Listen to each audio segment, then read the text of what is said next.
Hello दोस्तों, welcome to your favourite channel 10 the learning point. आपका 10 the learning point में बहुत बहुत स्वागत है। आज हम लोग पढ़ने वाले हैं लेक्चर नंबर 3, इलेक्ट्रिक पोटेंशियल।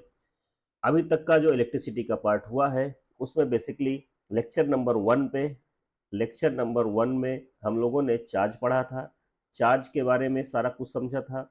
और लेक्चर नंबर 2 में बात करें तो हमने इलेक्ट्रिक करंट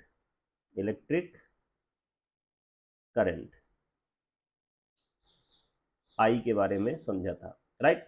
तो ये टॉपिक आपका लेक्चर नंबर 1 में हुआ है, इलेक्ट्रिक करंट के बारे में लेक्चर नंबर 2 में हुआ है। अब ये तीसरा टॉपिक है, मतलब तीसरा लेक्चर है जिसमें हम लोग पढ़ेंगे इलेक्ट्रिक पोटेंशियल। इलेक्ट्रिक पोटेंशियल होता क्या है, आइए समझते हैं।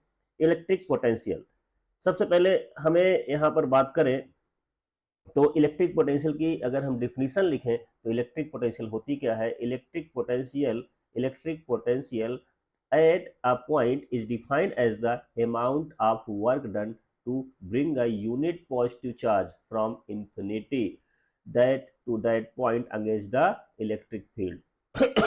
यहाँ पे या तो हम ये कह सकते हैं कि इलेक्ट्रिक पोटेंशियल जो होता है वो किसी किसी इनफाइनाइट पॉइंट से किसी चार्ज को किसी पी पॉइंट तक लाने में जो वर्क डन किया जाता है वो एक तरह से पर यूनिट चार्ज, मतलब वर्क डन जो होता है पर यूनिट चार्ज। समझ में आई बात। तो V जो होता है W/Q, कहने का मतलब work done per unit charge is called potential. हम ये भी कह सकते हैं, एक डिफिनेशन ये भी हो सकती है कि work done per unit charge is called potential. और या तो आप इसको लिख सकते हैं, electric potential at a point is defined as the amount of work done to bring a unit positive charge from infinity to that point against the electric field. Electric field क्यों बोला गया, क्योंकि जब आप देखते होंगे कि कहीं पर भी किसी चार्ज को लाया जाता है तो ये जो प्रेजेंट यहाँ पर एक चार्ज होता है इससे रिफ्लेक्शन हो रहा होता है, कहने का मतलब रिफ्लेक्ट कर रहा होता है। तो अगर पॉजिटिव चार्ज होगा तो पॉजिटिव पॉजिटिव को रिपेल करता है, आपने पढ़ा है पीछे, पॉजिटिव पॉजिटिव को रिपेल करता है। अगर यहाँ पर पॉजिटिव होगा और ये जो सैंपल चार्ज होता है, ठीक है, तो वो अगर निगेटिव होगा तो अट्रैक्ट करेगा। तो कहने का मतलब इनमें या तो अट्रैक्शन हो गया तो रिपल्सन होता है, तो वो अलग सेंस हो जाता है, वो आगे क्लासेस में मिलेगा, 12th में मिलेगा सब कुछ कि उसके बीच लगने वाला फोर्स क्या है, सारी चीजें। यहाँ पर हमें ये समझना है बेसिकली कि जो वोल्टेज है उसका हम डिफाइन कैसे करेंगे। तो work done per unit charge is also called voltage. अब बात आती है voltage or electric potential differences is denoted by V, मतलब हम इसको वी से डिनोट करेंगे, कैपिटल वी भी लिख सकते हैं, है ना, वी से डिनोट करेंगे हम। अब यहाँ पर फार्मूले की बात आती है तो we equals to W/Q। We की जो वैल्यू होती है वो W/Q होती है, राइट। अब देखो थोड़ी सी बात यहाँ समझेंगे, वी इक्वल्स टू W/Q तो हो गई, लेकिन अगर ध्यान से देखा जाए तो ये W है, ये क्या है, वर्क होता है। अब आपको बताया गया है SI unit of electric potential difference is voltage, ये तो ठीक है, वोल्टेज होता है।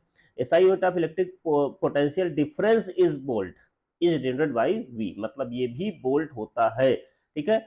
अब एक चीज हम ध्यान देंगे, यहाँ पर एक चीज बात आती है कि यहाँ पे अगर एसआई यूनिट की बात करते हैं तो हमेशा क्या होती है, वोल्ट होती है।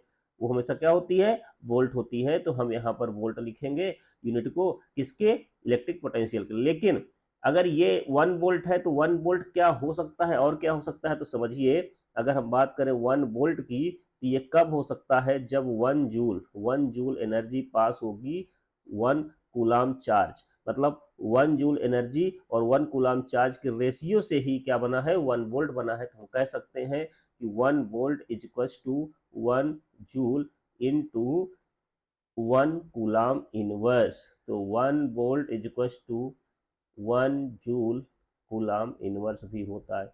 ये चीज याद रखिएगा, कभी कभी MCQ पूछ लिया जाता है, राइट। समझ में आई बात। तो यहाँ से आपको क्या क्या चीज पता चली, डिफिनीशन पता चल गई, उसका फार्मूला पता चल गया, फार्मूला के बाद कैसे नोटेशन होता है, उसकी एसआई यूनिट क्या है, एसआई यूनिट के साथ साथ क्या रिलेशन बिटवीन यूनिट्स में क्या क्या रिलेशन है, ये सारी चीजें पता आपको यहाँ पर चल चुकी हैं, राइट। चलिए आगे बढ़ते हैं। आगे हम लोग बढ़ते हैं तो इलेक्ट्रिक पोटेंशियल को मेजरमेंट करने के लिए, नापने के लिए कौन सी यूनिट का यूज करते हैं, कौन सी यूनिट का यूज करते हैं। और वो तो पता चल गया है कि वोल्ट का यूज करते हैं, लेकिन कौन से इंस्ट्रूमेंट का यूज करते हैं, क्या होता है, apparatus क्या होता है, तो हमारे पास एक चीज है वोल्ट मीटर। वोल्ट मीटर ऐसा चीज है जिससे हम क्या नापते हैं, इलेक्ट्रिक पोटेंशियल को नापते हैं। तो an apparatus to measure the potential difference or electric potential difference between two points in a circuit diagram। Suppose that हमने अभी बताया आपको पीछे लेक्चरों में कि ये एक सर्किट है, ठीक है। यहाँ पर सर्किट में अगर हम एक ये स्विच लगा देते हैं और ये एक बैटरी लगा दी है, ठीक है, ऐसा कुछ।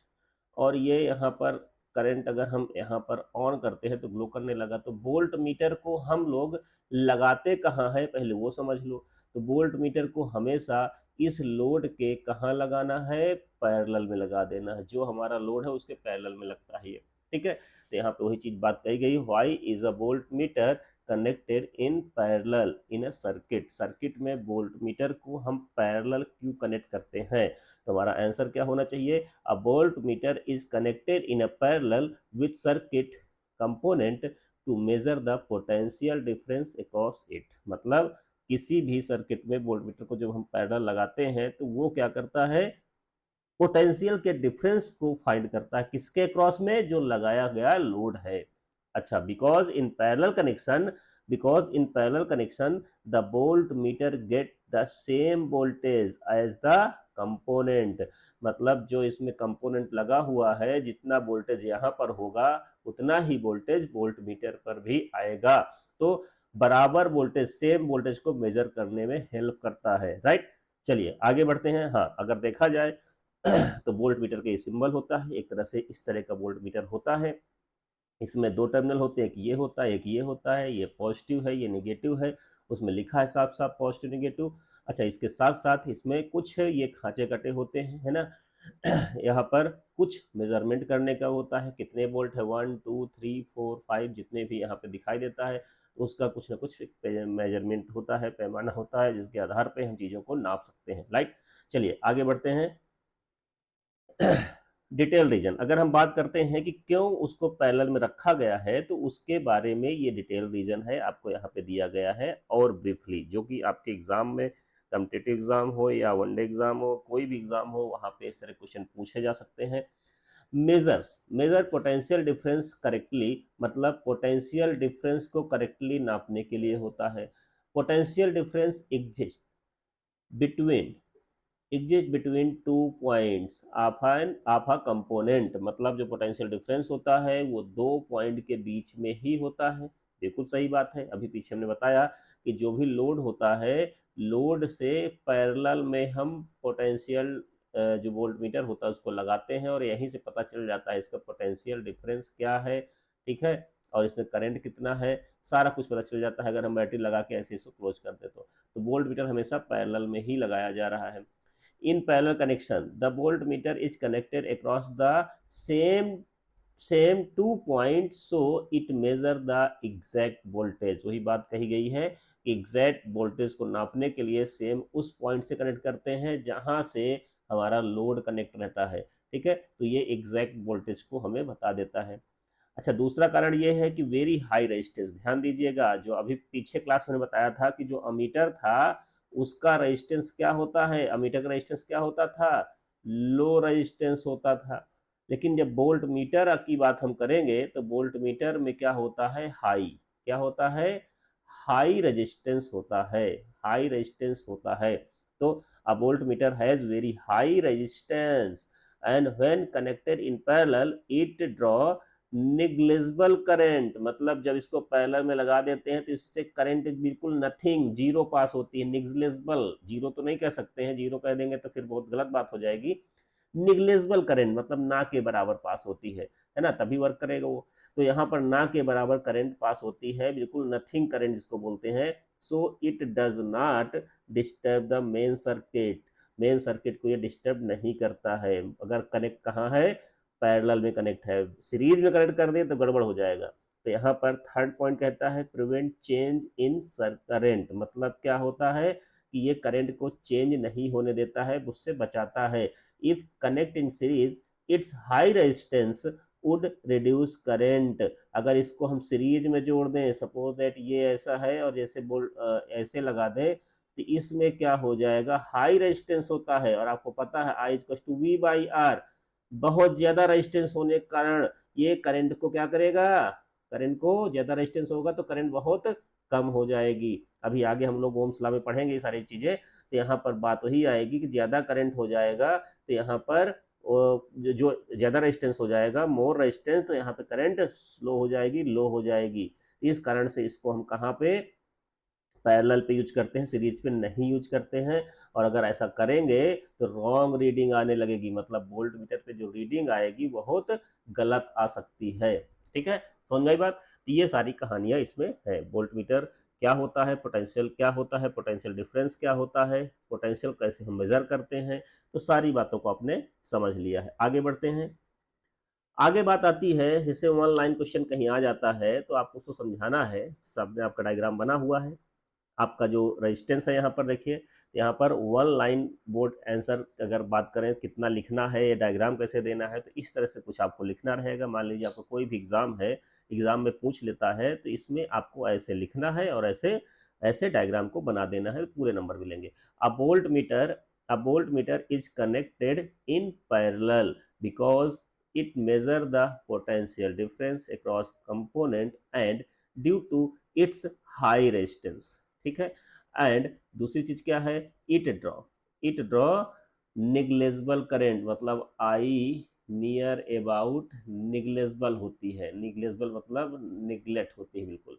ठीक है, अब बात करते हैं डायग्राम की। तो यहाँ पर ये एक सेल लगा हुआ है, ये करंट पास हो रही है, यहाँ पर करंट पास हो रही है, एक रेजिस्टेंस दिया गया है और ये एक लोड दिया गया है। ठीक है, तो वोल्ट मीटर को हमने कहाँ लगा दिया, जहाँ पे हमारा रेजिस्टेंस है, जहाँ पे हमारा रेजिस्टेंस है उसी के पैरेलल में हमने लगा दिया, क्योंकि हमें रेजिस्टेंस का ही पता करना था कि इसमें कितना वोल्टेज पास हो रहा है। तो रेजिस्टेंस के दोनों, जिसका पता करना है उसके दोनों सिरे पे लगा दिया गया।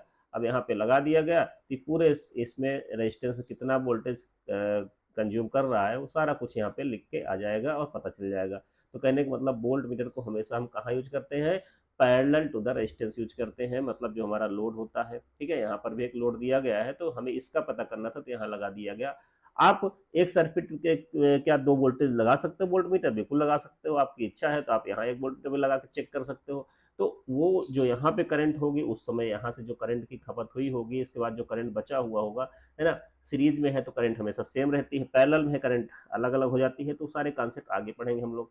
तो इस तरह से डायग्राम को आप बना सकते हैं और इसमें जो बातें हैं उनको लिख सकते हैं, रिप्रेजेंट कर सकते हैं, आपको पूरा नंबर वहां पे मिलेगा। आगे बढ़ते हैं हम लोग। दिस इलेक्ट्रोमोटिव फोर्स की अगर बात करें तो बेसिकली इसको हम शॉर्ट फॉर्म में ई एम एफ बोल देते हैं, कैपिटल में भी लिख सकते हो कुछ ऐसा। तो ई एम एफ होता है electromotive force the potential difference at the terminal of cell in and circuit open circuit is called electromotive force, मतलब ई एम एफ कहते हैं, and denoted by letter E. ठीक है, अब ध्यान दीजिए, यहाँ पर मान लीजिए आपने मार्केट से एक सेल लेके आए, आप मार्केट से एक सेल लेके आते हैं जिसमें एक ये प्लस होता है, ये माइनस होता है। और अगर इस सेल में कोई करंट हम पास नहीं करा रहे हैं, करंट दो तरीके से, या तो इसको एज इट इज रखा हुआ है, तब इसके पास जो पावर होगी वो इसकी ई एम एफ कहलाती है, मतलब इसमें कोई करंट नहीं फ्लो कर रहा। अब या तो हमने सर्किट में लगा तो दिया, सर्किट में लगाने के बाद इसका जो क्या है, स्विच है, वो ऑन नहीं किया, ऑफ रखा, तो उस केस में भी इसका ईएमएफ वही रहेगा जो नए सेल का होता है। तो कहने का मतलब वही चीज लिखी गई है, द पोटेंशियल डिफरेंस। भाई एक टर्मिनल ये है, एक टर्मिनल ये है, दोनों के बीच का अगर डिफरेंस है तभी तो करंट फ्लो करेगी। भाई यहाँ पर प्लस वाले और माइनस वाले के बीच में जब डिफरेंस रहता है तभी करंट फ्लो करती है, अदरवाइज करंट फ्लो ही नहीं करेगी। तो पोटेंशियल डिफरेंस होना बहुत जरूरी है। Potential difference at the terminal of the cell in open circuit is called electromotive force. इसीलिए ये बात बताई गई है कि ओपन सर्किट में ही होगा जब सेल यूज ना हो रहा हो, उसे ही हम ईएमएफ कहते हैं और ई से डिनोट करते हैं। Potential difference is the work done in bringing a unit charge from one place to another. एक प्लेस से दूसरे प्लेस में चार्ज को मूवमेंट के लिए, चार्ज जब मूव करता है वही उसका पोटेंशियल डिफरेंस कहलाता है। Potential difference is equal to work upon charge. 1 volt की बात करते हैं तो 1 जूल अपॉन 1 कूलाम होता है, हम पीछे बता चुके हैं। 1 volt is equal to 1 joule coulomb inverse भी लिख सकते हैं। ठीक है, समझ में आई बात। चलिए, एक चीज और आती है, अमीटर के बाद वोल्टमीटर आया, वोल्टमीटर के बाद गैलोनोमीटर आता है। गैलोनोमीटर का काम क्या होता है उसको समझ लेते हैं। तो it is the device to detect current in and circuit. Circuit में करंट को डिटेक्ट करती है, करंट के बारे में बताती है।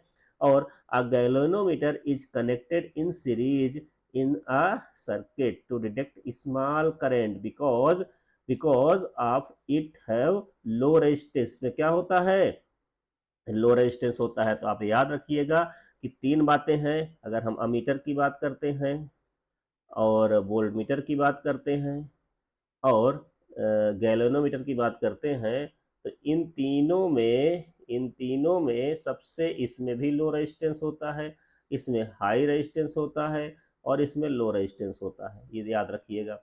और जो लो रेजिस्टेंस होते हैं उनको हम सीरीज में रखते हैं, ये हाई रेजिस्टेंस होता है इसको पैरेलल रखते हैं, और लो रेजिस्टेंस गैलोनोमीटर का भी होता है तो इसको हम कहाँ रखते हैं, सीरीज में रखते हैं। ठीक है, इस तरह से इनके सबके ज्वाइंट करते हैं सर्किट के अंदर, राइट। तो अगर हमें कभी ऐसा क्वेश्चन आ जाता है कि व्हाट इज द पोटेंशियल, अगर वर्क डन दिया जाए, है ना, वर्क डन दे के और चार्ज दे के आपसे पूछ लिया जाए, तो आप वहां पे निकाल सकते हो कौन सा फार्मूला यूज करके, V is equal to W upon Q. मान लो किसी चार्ज 10 गुलाम चार्ज को लाने में 300 जूल एनर्जी खर्च की जाती है, तो कितना वोल्टेज बनेगा। तो V इजक्वल टू आपको पता है कि 300 जूल एनर्जी खर्च की गई और 10 गुलाम चार्ज लाने के लिए, तो डिवाइड कर देंगे 30 वोल्ट आ जाएगा। ठीक है, तो इस तरह से क्वेश्चनों को हम सॉल्व करेंगे। ओके, चलिए अब आगे हम लोग नेक्स्ट लेक्चर पे पढ़ेंगे ओम्स लॉ। हम लोग जो अभी तक के क्लासेस हुई हैं, 3 लेक्चर हुए हैं। देखिए ये छोटे छोटे लेक्चर हैं, टॉपिक वाइज हैं, जो भी टॉपिक चल रहे हैं उन टॉपिक के बारे में हम डिस्कशन कर रहे हैं। जब ये टॉपिक डिस्कशन हो जाएगा तो उसके बाद हम लोग क्वेश्चंस को लेके आएंगे। इसी के बाद तो क्वेश्चंस लेके करेंगे, ढेर सारे क्वेश्चन करेंगे, मल्टीपल क्वेश्चन करेंगे। क्वेश्चंस में क्या होगा कि सारे टॉपिक कवर रहेंगे, मतलब सारे टॉपिक से मिक्स क्वेश्चन रहेंगे। ऐसा नहीं कि एक टॉपिक पे एक क्वेश्चन रहेगा तो उसमें हर टॉपिक से क्वेश्चन रिलेट करेंगे और मिलते जाएंगे। तो हम लोग नेक्स्ट लेक्चर में मिलते हैं। नेक्स्ट लेक्चर पे हम लोग पढ़ेंगे Ohm's law. Okay, thank you.